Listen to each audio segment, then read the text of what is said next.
AMDAL menurut Undang-Undang Nomor 32 Tahun 2009 adalah kajian mengenai dampak penting suatu usaha atau kegiatan yang direncanakan pada lingkungan hidup yang diperlukan bagi proses pengambilan keputusan tentang penyelenggaraan suatu kegiatan atau usaha.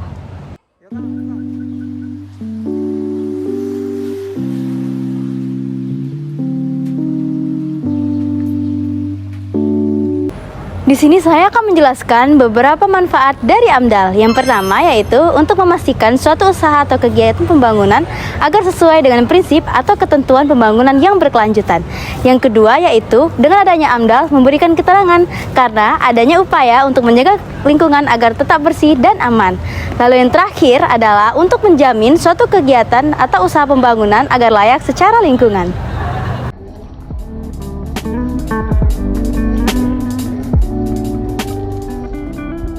Berikut beberapa tujuan AMDAL. Yang pertama, menjaga dan meningkatkan kualitas lingkungan hidup sehingga dapat mengurangi dampak pencemaran lingkungan. Yang kedua, mengidentifikasi, memperkirakan, dan mengevaluasi dampak yang terjadi terhadap pencemaran lingkungan yang telah disebabkan oleh kegiatan yang telah direncanakan. Dan yang ketiga, mengurangi seminimal mungkin dampak yang telah terjadi terhadap pencemaran lingkungan.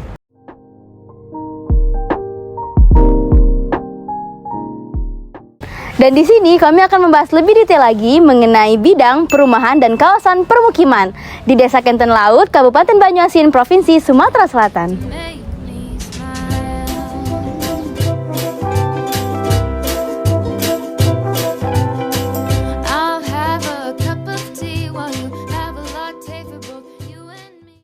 Lingkungan terdiri dari dua komponen, yaitu komponen biotik dan abiotik.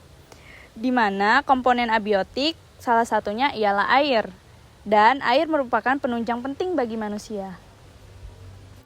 Pada saat kami sampai di Desa Kenten Laut, kami diperlihatkan dengan tambak, di mana air di dalam tambak ini merupakan sumber air untuk dipergunakan masyarakat sekitar dalam memenuhi kebutuhan kehidupan sehari-hari. Maka dari itu, dengan adanya filtrasi air ini, memberikan dampak yang penting bagi masyarakat sekitar.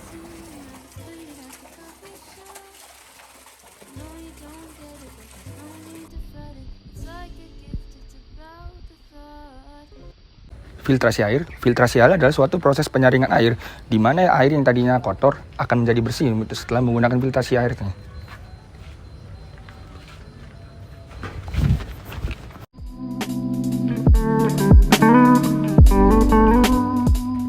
Baik Pak, sebelumnya di sini saya mau bertanya, namanya siapa? Saya Ridwan Alek. Di sini saya mau bertanya Pak, kan sebelum digunakannya filtrasi ini airnya menjadi keruh, itu digunakan untuk kehidupan sehari-hari ya Pak? Ya, betul. Jadi menurut Bapak bagaimana sebelum dikasih filtrasi air, kondisi air di sini? Ya, sangat memprihatinkan sih. Kalau misalkan sebelum adanya istilah untuk peralatan yang sekarang ini kan, sangat memprihatinkan. Kalau buat untuk mandi nyuci itu memang sebetulnya nggak layak, betul-betul nggak layak. Ya, baiklah Pak. Kan setelah digunakan filtrasi ini mungkin lebih baik ya Pak? Iyalah pasti, ada manfaatnya juga pasti. Berarti menurut Bapak sangat-sangat membantu untuk keluarga sekitar? Sangat sekali. Baik. Ya, Pak, kalau boleh tahu nih Bapak dari siapa dan di mana Pak? Dari mana? Saya Rahmat Gunarto, kebetulan pendamping program Kota Tanpa Kumuh di Kabupaten Banyuasin. Tepatnya di Desa Kenten Laut juga menjadi dampingan kami. Ya. Oh, jadi ini kan Pak, sebelumnya ada permasalahan apa Pak tentang desa di Kenten Laut itu Pak? Ya. Karena program Kotaku ini kan tujuannya mengatasi permasalahan kumuh. Ya. Nah, salah satu permasalahan kumuh di desa ini yang paling terasa adalah masalah air bersih. Jadi di sini masyarakat kesulitan air bersih. Mayoritas wilayah di sini memang kesulitan air bersih dan mereka mengandalkan air laut ataupun air sungai. Oh, jadi untuk sumber-sumber air itu sebelumnya mereka ngambil dari mana-mana Pak? Iya, dari sungai terutama, dari laut itu. Oh, seperti yang di sini tadi Pak, pakai dari air tambak itu. Sebelum penggunaan filtrasi itu bagaimana itu Pak untuk penggunaan air sebelumnya? Ya, masyarakat di sini kan biasanya menyambung peralon ke sungai atau menyedot air dari aliran sungai kemudian disalurkan ke rumah masing-masing. Atau dan itu juga tergantung ketika air pasang mereka bisa ambil air dari sumber sungai. Kalau tidak mereka beli air galon. atau dengan air tangki. Jadi sebelumnya itu menggunakan sumur bor itu Pak untuk Iya. penggunaan sehari-hari dan Air sungai, air sungai juga ya Pak? dari air sungai. Narik dari air sungai langsung ke rumah-rumah tanpa ada penyaringan atau filterisasi. Biasanya mereka endapkan dulu kan. Mereka endapkan, setelah jernih baru mereka manfaatkan. Oh, jadi itu dari air sungai dan air yang lain itu memang belum sepenuhnya bersih itu Pak? Belum. Biasanya diendapkan. Oh, jadi diendapkan dulu terlebih dahulu untuk setidaknya bersih dulu gitu Pak. Jadi, nah kalau untuk yang di sini itu Pak penggunaan airnya dari mana itu Pak? Nah, kita coba bangun sumur bor dengan kedalaman 120 meter. Hasil uji geolistrik tetap air yang dihasilkan masih keruh, sehingga masyarakat coba pakai alternatif kedua dan juga keruh, dan kita atasi dengan program kolaborasi dari Poltek Unsri berupa filterisasi air. Dan hasilnya Oh, jadi setelah penggunaan filtrasi itu memang sebelumnya itu air sudah tidak jernih Pak? ya. Sudah penggunaan filtrasi itu bagaimana itu Pak untuk airnya? Ya, kalau sepengetahuan saya dan juga dari cerita mereka yang memanfaatkan, air yang tadinya agak keruh menjadi jernih, kemudian mereka juga bisa langsung manfaatkan, setidaknya tidak ragu-ragu lagi bahwa air yang mereka ambil dari embung itu dalam kondisi kotor sekarang sudah bersih. Jadi mereka senang lah. Jadi pemanfaatan filtrasi ini sudah benar-benar maksimal kan Pak untuk warga sekitar ya? Sudah untuk kualitas airnya, tetapi untuk pendistribusian ke masyarakat sekitar ini masih dalam proses penyambungan jaringan pipa atau peralon ke rumah-rumah masyarakat yang memanfaatkan, karena itu harus dengan biaya swadaya mereka. Jadi target kita setidaknya ada 50 KK atau 50 rumah yang bisa memanfaatkan ini.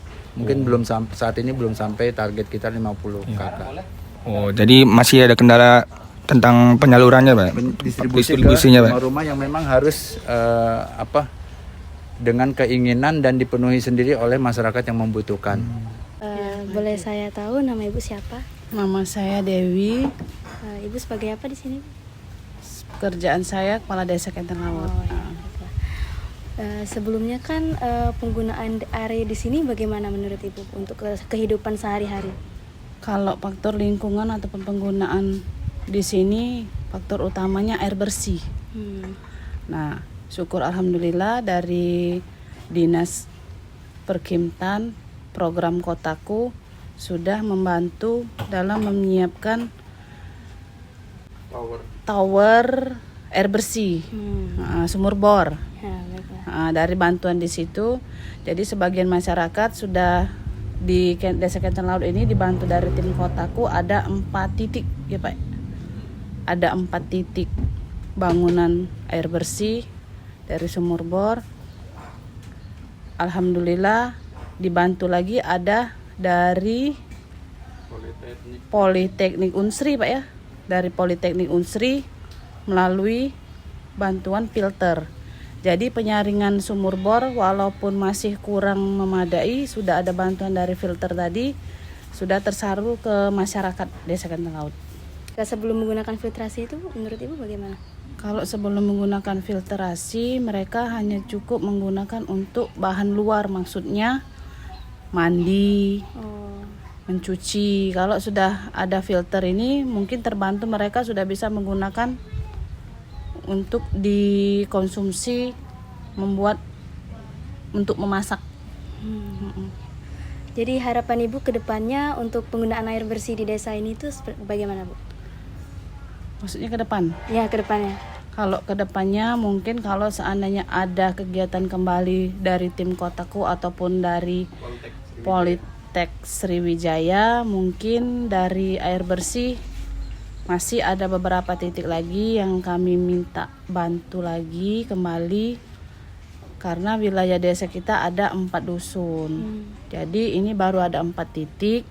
Mungkin ke depan kami menghimbau juga kepada tim Kotaku dari Perkimtan dan mahasiswa Politeknik Unsri, mohon bantuan kembali ataupun kerjasamanya untuk titik-titik di wilayah desa lain. Desa Kenten Laut terutama wilayahnya.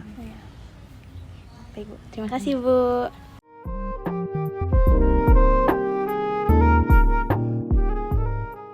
Baik Bu, sebelumnya izin bertanya, nama Ibu siapa? Nama Ibu Reni Oktarina, saya sebagai Ketua RT di sini. Jadi tadi kan sudah mewawancarai beberapa warga di sekitar. Bagaimana keadaan air di sini, dan kata warga menggunakan alat filtrasi air. Nah, bagaimana cara kerja alat filtrasi air ini, Bu?